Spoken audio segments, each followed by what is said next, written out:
You are listening to Breaking the Fourth Wall on Realm of the Mist Entertainment.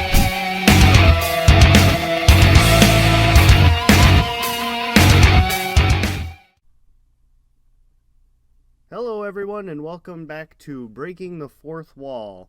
Today I am joined by a man of great renown, Jeff Davis. How you doing, Jeff? I'm doing great, man. How you doing? I'm doing fantastic. Much better today. Good. So, we're just going to jump right into this, I guess, and see what we can get out of you. How's that sound? Sounds great. All right. So, first off, let's kind of go over maybe not the entire resume or anything, but can you tell the listeners some of the things that you might be most notable for? Yeah, I was in a little film called Wes Craven's New Nightmare. Mm-hmm. One of my early films, film Wind Talkers with Nick Cage. Oh, wow. Recently, American Assassin. Cool. On TV, everything from Arliss and Grey's Anatomy, Private Practice, Criminal Minds. More recently, Station 19. Wow. A new show called Ratchet. Yeah, so I've been lucky. I've been pretty lucky over the years, and I've been pretty busy the last couple of years, so it's nice. Yeah, you definitely have a wide expanse of different things that you've done. You seem like you're not really tied down to any one thing.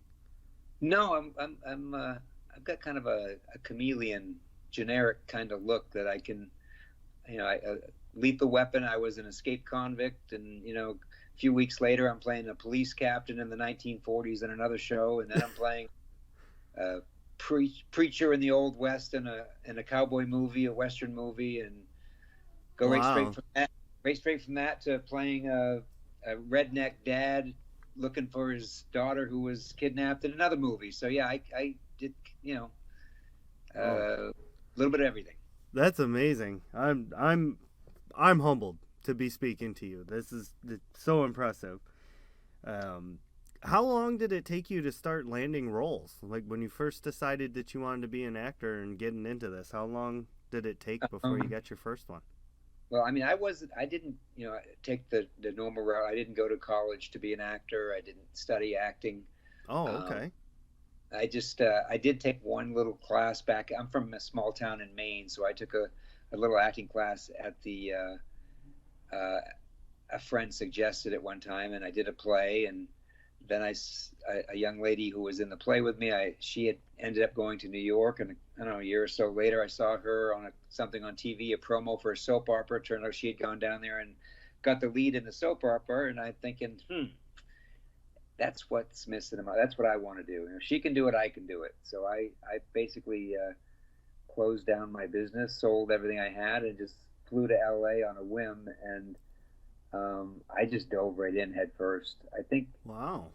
I started auditioning right off the bat just because I went and got headshots and started pounding the pavement. I bought every type of newspaper that had castings in it, and back then we didn't have all the computer stuff that we have now, but you had Backstage West and all these different like casting newspapers. I can't remember some of the other ones, but anyway, I would just submit myself for everything and anything, and I started doing a student film here or there, and I Mm-hmm. did some background work and some stand-in work. But I think I booked my first film. It was a low-budget vampire movie called "There's No Such Thing as a Vampire." Oh my. Yeah, and I think that was about 3 months after I got to LA. So it wasn't much. It never got finished, unfortunately. But I learned everything there was to learn. Not everything, but I mean, I learned how to hit my marks and deliver my lines and work with other actors and work with the director and how to find the camera and all that. So Right. it was a great experience. Wow. I'm pretty sure they make movies about that, about the kind of people that sell everything, move to LA on a hope and a dream, and typically it doesn't work out the way it did for you. Well, you know what? Most people, I think I'm a little different than most people. I think most people, when they jump into something like that, they don't. I don't know. I had already owned my own business, so I treated it like a business. Oh, okay. There you go. Yeah. Yeah. So I knew that it was going to take some time, which is why I went from Maine to Los Angeles instead of New York. New Mm-hmm. York is cold and wet, and it's also, a lot more of what's going on there is like theater and musical theater, and Right. I have zero musical ability and zero talent in that world. So I knew that LA was a better place for me. If I was going to struggle, at least I'd be warm, and so that's why I headed out here. And I knew that it wasn't going to happen overnight. I mean, I met people early on that they were here a couple, 2, 3, 4 years, and went back to wherever they came from, Ohio, Detroit, Tennessee. But I just I gave up too much to come out here to not make it work. Right. So I was determined. Okay. That's a very logical answer. That makes sense. So, do you have any funny stories that you could tell us from your time filming? Funny stories. I don't know. Do I have any funny stories? Not, not right offhand. Okay. That's fair. I'm trying to think of any. I mean, I'm sure there's. I've got some. I've been lucky enough to work with some really interesting people. Mm-hmm. I doubled Kevin Costner for a while in Waterworld, so I got to work with him. And Oh, yeah, wow, that's cool. and Dennis Hopper. Waterworld was a good movie. Yeah, it was different. It was different. Yeah. But yes, and I got to work. I mean, I did an episode of Arliss, and I believe it was one of the last things that James Coburn did before he died. And I had a scene with James Coburn, so that was pretty exciting. He's one of the icons in the movie business. Yeah. I was really excited to meet him and work with him. So yeah, I've been lucky. Yeah, that's awesome.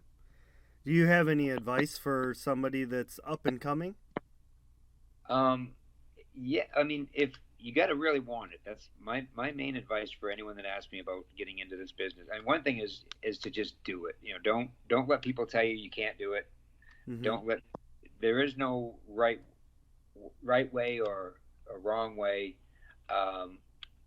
There's so many different ways that people get into this business, but the main thing is if you are coming to LA or you're going to New York, find a way to pay your bills outside of acting.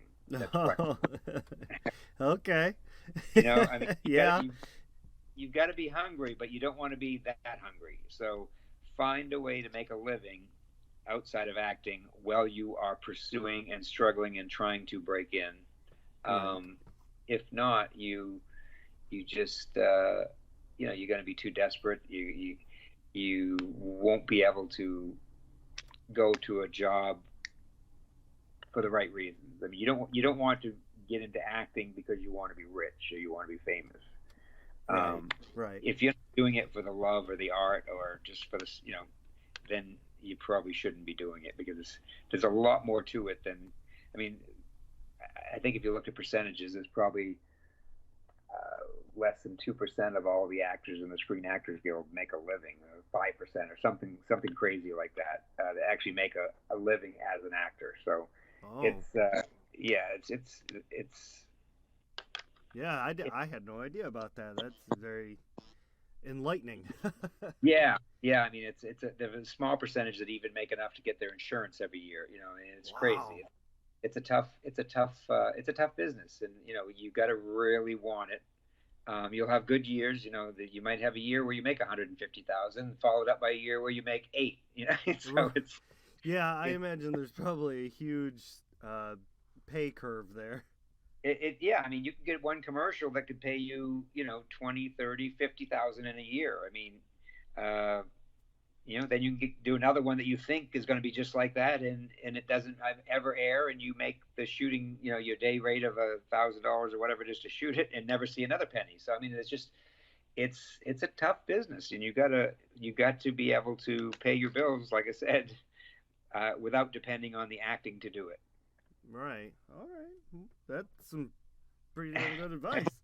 I mean, I don't want to sound, make anyone not want to do it, but it's just, you got to really know that it's what you want, and you're giving up a lot to pursue this business, but so aren't Yeah. thousands and thousands and thousands of other people. I mean, Exactly. Yeah. and the sad thing is in this day and age, so many people come along and they're actually YouTube famous or Instagram famous. Yeah. They actually do better than the people who actually have talent. Really? Sometimes, yeah, Oh. yeah, Wow. because they already have a following, so people will put them on a show just because they have, 100,000 The followers. phone. Yeah. Okay. Well, Yeah. that's another thing too. Is in this day and age, people need to hear the real hard truth of it. You can't always sugarcoat everything. So. Yeah, no, Um, and like I said, I don't. It's nothing negative. I love it, and I wouldn't trade it for the world. And I got married like 3 years after I got into the business, which kind of slowed things down a little bit. I had a son that first year, mhm.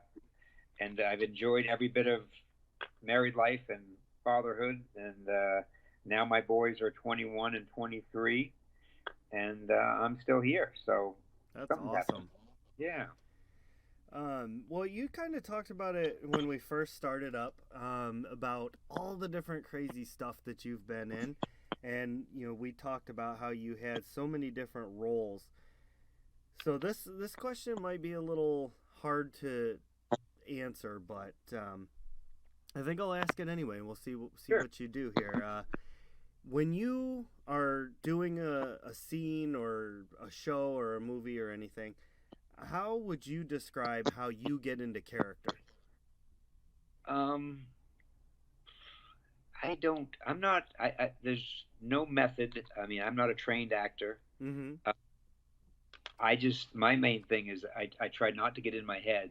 I try to get a good handle of who the person is and brings. It's got to be most. It's you, and every role is basic. You're there. It's me in the role. But then I try to bring on into it the character as well. So, I mean, I just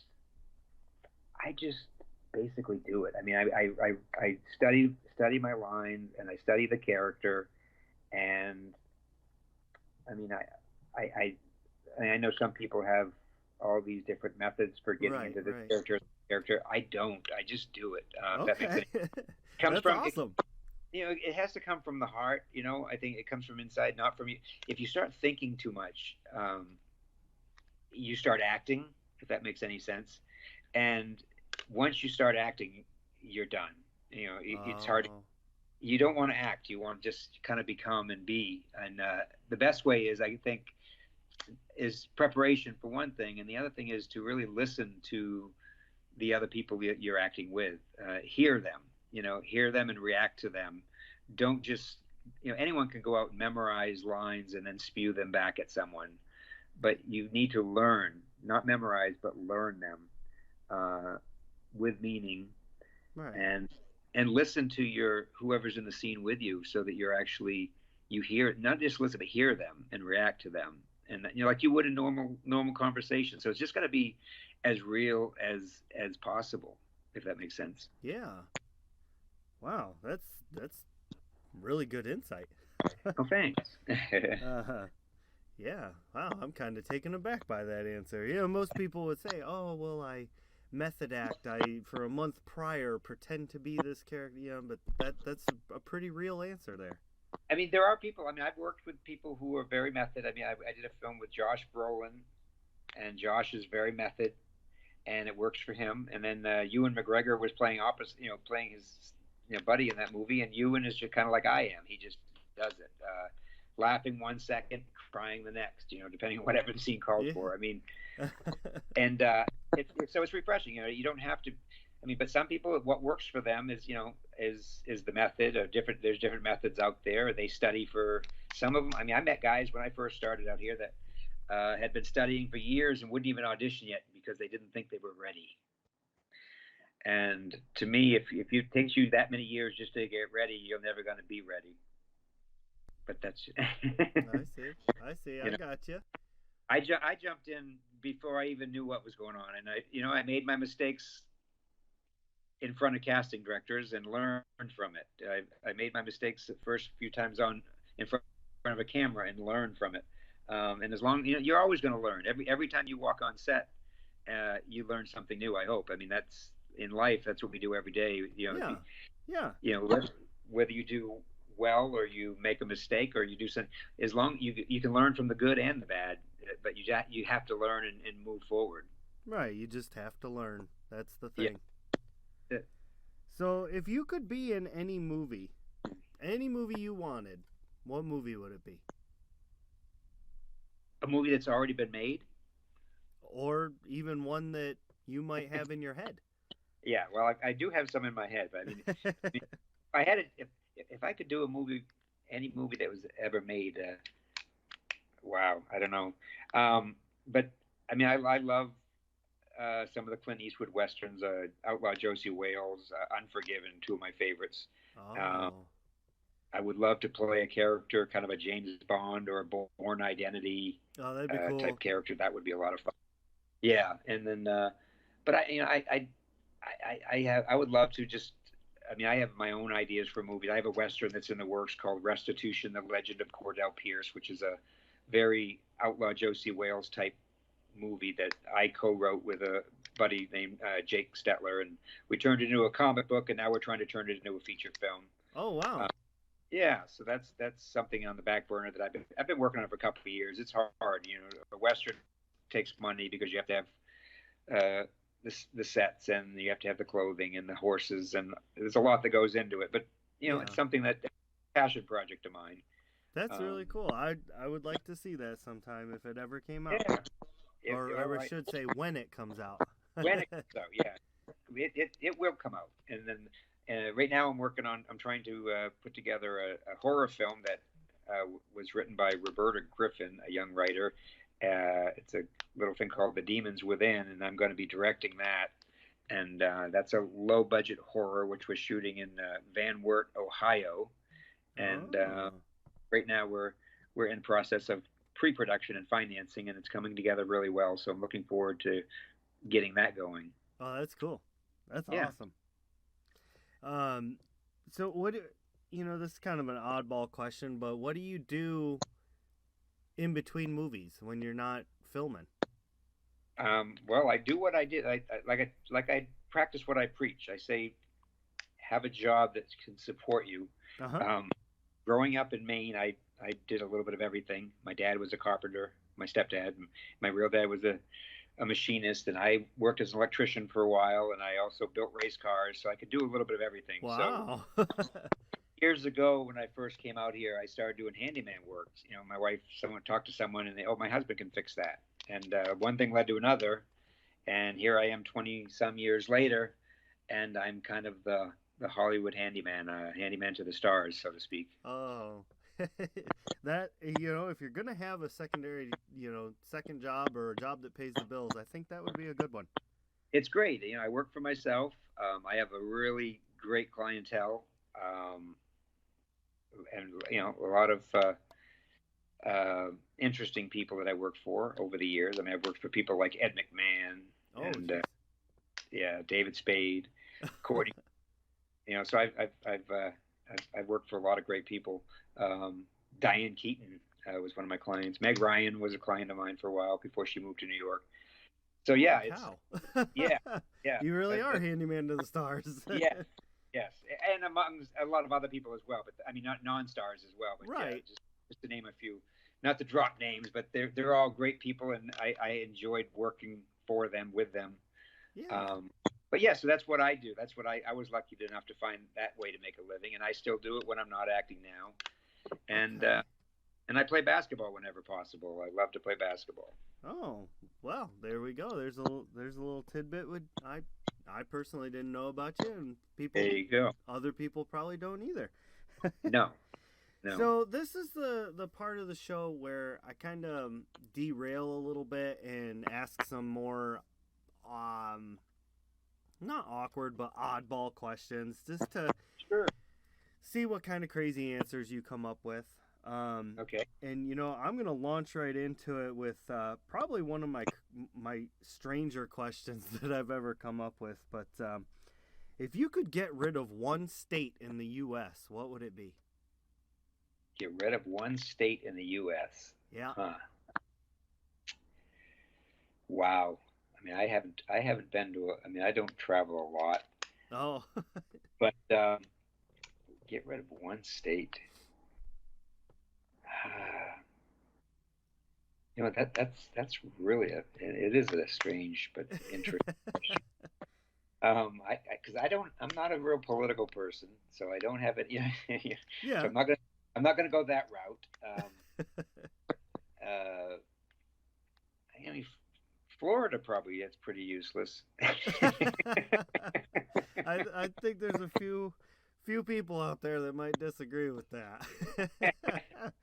No, But I see, don't. I that's really. just it. I ask the hardball questions around here. Well, it's humid and I don't know. Yeah, That's I mean, fair. That's yeah. fair. I ain't gonna dog you for your answer.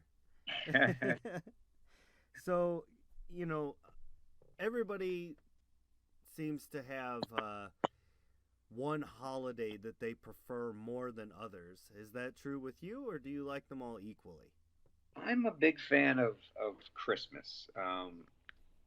My my kids, like I said, they're in their 20s, and we still like to get up before dark Christmas morning, and they open their stockings like they did when they were 3. Um, Oh, that's I get awesome. I get the video camera out. We make hot cocoa, and So, is it still one of those big shoulder-mounted cameras that you got to put no, the? no, I put one on a I put the little camera on a little digital on a tripod now, but we started that way 20 some years ago. Yeah, And yeah. I've got video from everything. When they were young, I was that obnoxious dad who had the video camera everywhere he went.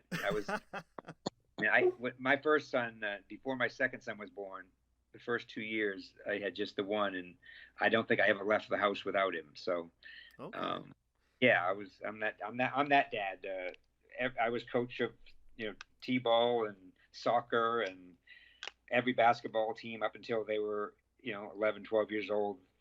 So Yeah. yeah, Well, yeah, going kind of what we were talking about earlier in this day and age, like with the ability to so easily record stuff, I think that that's perfectly fine to take those videos and have those memories because,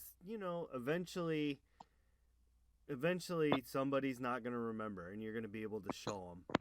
yeah. I mean, when they have kids, they even well even now. I mean, they can look at them now and see what they were like as kids. When Yeah. it's really and some of the stuff, silly stuff that comes out of a kid's mouth, and Oh, yeah, yeah. great memories. I mean, I wish I had something like that. I mean, I think when my mom got remarried when I was like 4, 5, 6 years, I don't know, 5 years old, she has some like Super 8 footage of me and Oh, my brother running around, but there's no sound or anything. But still, it's right, kind of right. neat. That's about all I have, though. Oh. Well, going off of that, saying how Christmas is probably your favorite holiday there and Yeah, with the boys and all, what was the last gift that you gave someone? the last gift. I'll tell you what. I came home today with flowers for my wife. Oh, that's awesome. Yeah, she's not home yet, but I just got here and I brought her some flowers that so one of her favorites. They're very aromatic. They Oh, it's a lily that she likes, but that's so that awesome. Well, that's the most. I won't let this recording get out before she gets home. That's so cool though. Like, how long Yeah, have you all been married, if you don't mind me asking? it'll be 24 years in November. 24 years. Who says chivalry is dead? See, and it gets stronger every year. That's So that's amazing. That's who says absolutely who says amazing. Hollywood marriages don't last, right? Right, exactly. um, I'm kind of we talked about this off of the recording and all, but I'm kind of working through a little bit of cold and sickness right now. So it kind of leads me into my next question for you is what's your go-to home remedy for when you're not feeling up to par? I don't get sick very often, luckily. Yeah. And anytime I feel a little bit of anything coming on, I take, I come home and I feel, sometimes you can feel it early on. You feel a little bit of stuffiness coming on, or a little Right. bit of Yeah. scratchy throat. I start pounding the ibuprofen, Oh, okay. and it seems to catch it before it turns into anything. I don't know if it really works or not, but it does for me, whether it's a placebo or what. But that's seems to work for me. Even if it is a placebo, if it works for you, it works. Yeah, I mean, I haven't really been sick for a few years. I mean, not even a a cold. I mean, I get some stuffy allergy symptoms from living. Los Angeles is there's a lot of stuff in the air, so we have a lot of time of the year where you get, even if you're not really allergic, you get allergy symptoms. But Right. yeah. Wow. Okay. I might have to try that next time. See if it works. I'll let you know. Sure. um, you know, you've done a lot, and you've been married a long time, and you've got two boys that sound like they've had a great childhood. So, what is it that inspires Jeff Davis? What do you look up to? Um, what do I look up to? Yeah, like what inspires you to go out and look for those roles and get flowers for your wife, things like that. I just I'm probably one of the most positive people you'll ever encounter. Not positive, not like over the top, but I don't stress things. I don't let things get to me.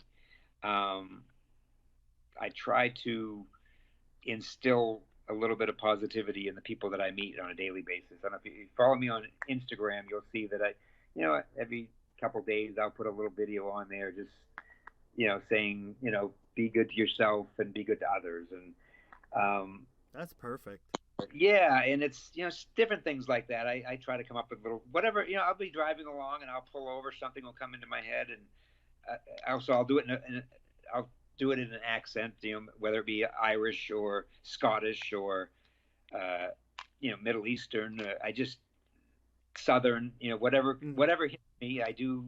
I'll throw in a little accent and talk to people, and I put them on Instagram or my YouTube page and Facebook, and just that's that's what inspires me is just trying to make this life of ours as good as possible. I mean, it is what it is, so we might as well make the most of it. I try not to um, I try not to encounter much negativity. I don't really feel there's a need for it or use for negativity. I think that it's hard enough. The world we live in. There's a lot of crap and Mm-hmm. but there's a lot of good in the world, and I think people need to enjoy the good that goes on around them instead of just concentrating on all the bad. So I mean, I don't even watch the news anymore because it's all bad news. They don't, it's political one side, political the other side. They're Right. all a bunch of liars. I mean, I get sick of the, what I mean. I mean, I wouldn't mind if they would tell it straight, but nobody does. Yep. We got a president that's never told the truth since he was born. I don't think, and the other side is the same way. I mean, I'm not a Democrat. I'm not a Republican. It's not about picking on one or the other. But an idiot's an idiot, and Yeah. you know, Well, it's it's like they say, there's three sides to every argument. There's the one side, the other side, and then the truth. And, yeah, yeah, I think yeah. that we We could need more use a truth. little more truth. Yeah, That's exactly. and whether you're Republican, Democrat, Independent, we need more truth in the world. It definitely will make this world a lot better place if people would just be honest. Yeah. Well, I'm going to say that that was probably one of the best answers that I've gotten. So I really enjoy that. I like your truthful nature. So thank You're definitely a upfront and stand up kind of guy that I would like to talk to more. anytime. I like to talk. My wife tells me I talk. I say too much. I don't. But I got nothing to hide. I'm not. So sometimes I might say things that I shouldn't say. But Well, I mean, transparency is an asset these days. So, I hope I hope so because I'm pretty transparent. yeah. Not So, translucent. yeah, I just It's been a pleasure. We're getting down to time here, so I just want to say that it's been an absolute pleasure talking to you. You're just a great guy. This has been a great interview, in my opinion. I enjoyed it, Well, thank and you. so I would just like to take these last few moments here to have you kind of, if there's anywhere that people could contact you, or you mentioned Instagram, so maybe that people could follow you. Please, You know. please, because like I said, in this business nowadays, it's really important how many followers you have, and don't ask me why, but it is, and I've got a pretty good following on Facebook, but Instagram is, my followers are older, so they haven't really turned to Instagram as much. But Instagram, I'm JF Davis Actor on Instagram and Twitter. Okay. Just J as in John, F as in Frank, Davis Actor, and on Facebook, JF Davis. And I have a website, jfdavisactor.com. So I've tried to put it all basically easy to find. So it's all one, JF Davis Actor for the most part. So Yeah, that's please, perfect. please follow me. And also YouTube, it's the same thing. And people ask questions, I answer. I'm very active as far as people trying to contact me or ask questions. I like to interact, and so yeah, That's please, great. thanks. Yeah, That's awesome. So, without further ado, this has been Breaking the Fourth Wall, and I've had a magnificent time with Jeff Davis here. I want to say thank you again, Jeff. thank And you. to everybody out there, stick around for my closing and have a lovely day, and we will see you later. Enjoy your week.